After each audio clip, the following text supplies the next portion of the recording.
নমস্কার দর্শক বন্ধু। বাড়িতে অশান্তির জানি আর শেষ নেই। ঘরে ঢুকলেই অশান্তি, এর সাথে ঝগড়া, ওর সাথে কলহ, এ কটু কথা বলছে, এ ওকে সহ্য করতে পারছে না। এরকম কিন্তু প্রায় হামেশা অনেক ঘরেই দেখা যায়।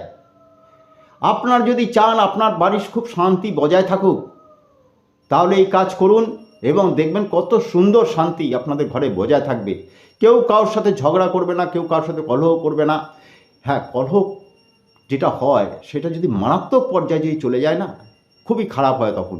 তাহলে আপনারা যদি চান আপনারা যদি ঘরে শান্তি থাকুক, তাহলে কি করবেন?